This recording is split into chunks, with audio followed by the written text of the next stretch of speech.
Assalamualaikum warahmatullahi wabarakatuh. Hai semua, kembali lagi dengan saya di Jelajah Nonton. Pada video kali ini saya akan bercerita tentang romantika cerita misteri. Cerita ini sangat menarik dan bagus banget untuk didengarkan. Baiklah, langsung saja kita simak ceritanya yang berjudul Genderuwo Jelmaan Serdadu VOC. Tengah malam suamiku datang dari offshore. Tidak seperti biasanya, Mas Munadi mencumbuku dengan gejolak nafsu. Malam itu dia begitu binal dan agresif. Tapi, oh Tuhan, sosok yang datang ternyata bukan suamiku sesungguhnya.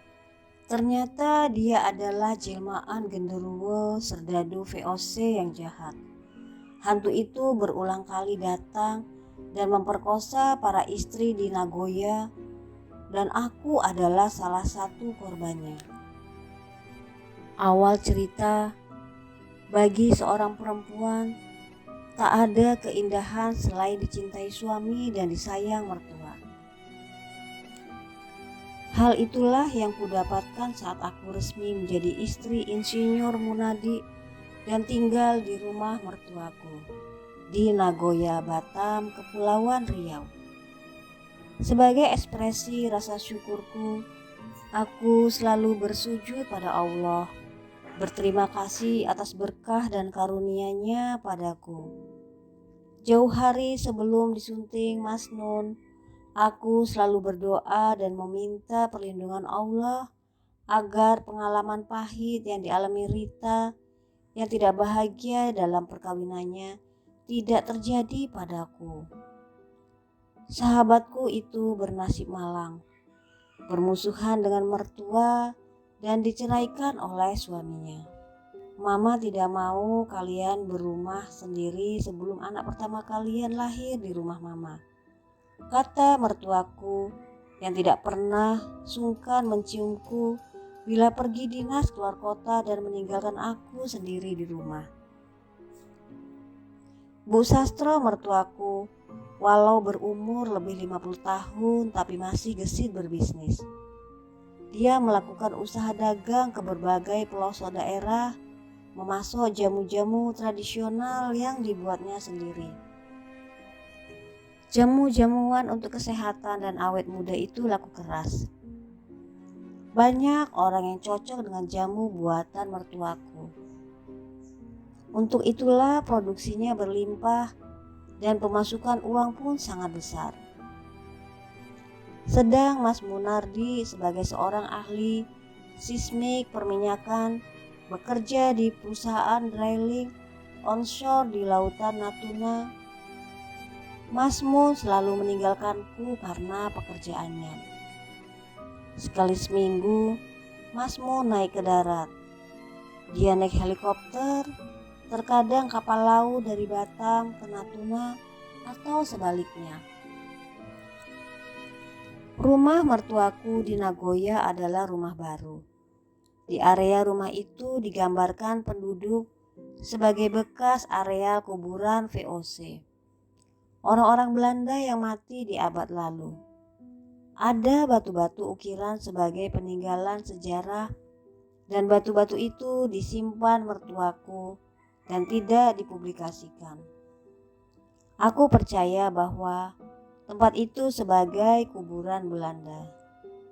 Tapi aku tidak takut karena selama ini tidak ada hal-hal yang mengerikan yang mengganggu ketentramanku. Kamu tidak perlu takut karena tidak ada yang menakutkan di sini, kata Mas Munardi ketika hal itu kutanyakan padanya. Mas Munardi membesarkan hatiku, yang ku tahu bahwa dia tak ingin aku takut karena dia selalu meninggalkanku. Bu Sastro ditinggal mati oleh Pak Sastro 5 tahun yang lalu. Walau sudah lama mukim di Tanjung Pinang, tapi Bu Sastro berasal dari Jawa Tengah. Mereka merantau saat keadaan ekonomi di Jawa Tengah, Pranang, dan Pak Sarto berniaga ke Singapura. Usaha Pak Sastro digambarkan sebagai usaha yang maju pesat, tapi ketika bangkrut Pak Sastro tak mau kembali ke Jawa dan memilih tinggal di Batam. Sedang Bu Sastro berusaha keras berjualan jamu. Dia membawa jamunya ke Tanjung Pinang, Pekanbaru, Dumai, Bengkalis, dan beberapa daerah lain di Riau. Walau aku sering ditinggal sendiri di rumah oleh mertua dan suamiku, aku tak mempersoalkan. Mulanya agak berat, aku merasa sepi, sedih, dan menyesakkan. Tapi lama-kelamaan menjadi terbiasa. Sementara orang tuaku jauh di Ciledug, Tangerang, Jawa Barat. Pada malam Selasa Pahing awal 98 lalu, aku merasa sangat gelisah. Padahal tak ada yang menggelisahkan. Seperti biasa, Mas Mun pergi ke Natura hari Senin kemarin. Sementara Bu Sastro pergi ke Tanjung Pinang yang berjarak kurang lebih 150 mil laut dengan jet void. Sementara Pak Eman, pembantu kami yang tua dan mulai pikun itu telah tidur di kamarnya karena lelah. Siang harinya Pak Eman kerja keras menggiling rempah-rempah bahan baku jamu. Malam itu aku sulit memejamkan mata. Sementara di luar terdengar suara burung-burung malam dan kodok yang bersahut-sahutan di rawa sebelah rumah. Jam di dinding sudah menunjukkan angka 12, yang berarti sudah tengah malam. Tiba-tiba bel berbunyi. Aku tersentak. Pikirku, siapa yang datang di tengah malam yang larut seperti ini? Aku segera bangkit dari tempat tidur. Keluar kamar dan melongok ke beranda melalui kaca. Kusingkap gording dan kulihat Mas Munardi berdiri dengan tasnya yang khas. Sebuah tas ransel warna biru, merek perusahaan tempatnya bekerja. Aku segera menarik engsel dan rantai lalu membukakan pintu. Mas Munardi mencium dan memelukku dengan penuh nafsu. Hal itu tak pernah dilakukannya bila dia baru datang. Biasanya Mas Munardi hanya mencium jidat dengan lembut lalu membelai rambutku dengan mesra. Kau pulang, Mas? Bukankah baru kemarin Mas ke Natuna? Tanyaku. Mas Munardi menghela nafas panjang dan bilang bahwa dia minta cuti mendadak karena kesehatannya terganggu. Setelah aku diperiksa dokter, perusahaan katanya ada gangguan pernafasan. Maka aku diizinkan istirahat sampai sembuh. Tapi besok aku mesti ke rumah sakit dan berobat, kata Mas Munardi. Aku percaya apa yang dikatakan Mas Munardi. Setahuku, dia tidak pernah berbohong dan selalu bicara apa adanya. Kelihatan dari fisiknya, memang Mas Munardi memang sakit. Nafasnya kelihatan sesak dan berulang kali dia menarik nafas panjang. Malam itu Mas Munardi terduduk lunglai di tempat tidur. Kubuka kaos kaki dan jaketnya, kemudian menggantikan kemeja yang dipakai yang telah basah dengan t-shirt. Setelah itu aku pergi ke dapur membuatkan teh manis panas kesukaannya. Begitu minuman itu kuberikan, Mas Munardi meminumnya sekaligus. Padahal minuman itu sangat panas. Loh, kok dihabiskan sekaligus, Mas? Lagi pula teh ini sangat panas, kataku agak keheranan. Ah, tidak begitu panas kok, dan aku haus sekali, kilah Mas Mun. Mas Munardi yang semula nampak kelelahan itu tiba-tiba memelukku. Bibirku diciumnya dengan penuh nafsu. Kami pun terlibat hubungan suami istri. Anehnya malam itu aku tidak bisa menikmati hubungan itu. Pagi-pagi sekali saat aku terjaga dari tidur, Mas Mun tak ada lagi di sampingku. Bahkan ransel dan jaket pun lenyap. Kemana perginya suamiku? Mungkinkah ia bangun lebih awal dan pergi ke rumah sakit untuk memeriksakan kondisinya? Aku benar-benar heran. Keputusan untuk menunggunya, tapi hari ini Mas Mun tidak muncul-muncul di rumah. Aku gelisah, resah dan sangat mengkhawatirkannya. Maka itu ku ambil inisiatif menyusul ke rumah sakit. Rumah sakit Mas Munardi tidak ada. Di daftar pun tidak ada namanya. Aku bingung dan nyaris linglung. Karena panik, akhirnya aku putuskan menelpon dryling di offshore itu. Aku kaget luar biasa. Ternyata Mas Munardi ada dan dia justru balik bertanya mengapa aku kelihatan gugup. Setelah aku ceritakan masalahnya, Mas Munardi malah bingung. Katanya dia tidak pulang dan tidak bersamaku tadi malam. Kebingungan itu bukan saja terjadi padaku, tapi juga terjadi pada Mas Munardi.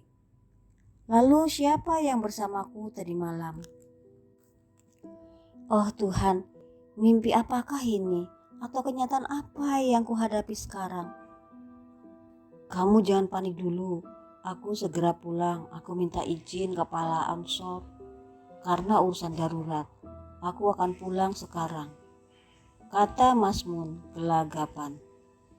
Mertuaku pun ku telepon di Tanjung Pinang. Dia berjanji segera berangkat petang itu ke Batam. Seperti janjinya, suami dan mertuaku datang hampir bersamaan. Pak Eman yang menyambut kedatangan mereka. Tubuhku lunglai dan aku merasa begitu lemas karena kejadian yang nyata yang benar-benar tidak masuk akal itu.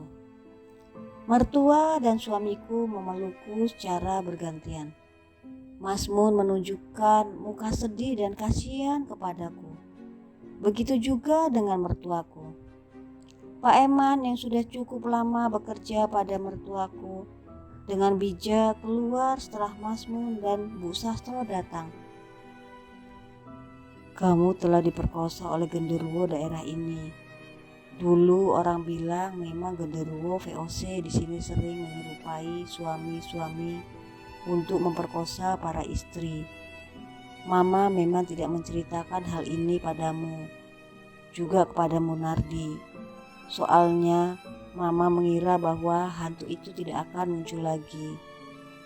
Beberapa tahun lalu saat penduduk sebelah mengalami hal itu, datang paranormal dari Tanjung Pinang dan mengusir genderuwo dan roh yang gentayangan dari bekas kuburan penjajahan di sini. Supaya kamu tidak takut, Mama tidak ceritakan hal itu. Tapi Mama minta maaf. Mama telah bersalah tidak menceritakan hal itu hingga kamu tidak sempat memagari diri. Jika kamu tahu sebelumnya, tentunya kita bisa menangkal semua ini. Hingga hantu itu tidak datang lagi dan menyerupai suamimu dan memperkosamu. Tapi Mama bukan bermaksud buruk. Sungguh, semua ini Mama lakukan karena Mama mengira dukun yang mengusir roh-roh VOC itu ampuh hingga tak lagi muncul. Memang selama ini roh itu tak pernah muncul dan membuat kasus bagi warga Batam. Maafkan Mama ya nak, lirih Mama berkata padaku tersedat. Aku tak bisa berkata apa-apa. Kering kerongkonganku untuk bicara. Aku hanya bisa menangis dan menangis lunglai di pelukan Mas Munardi.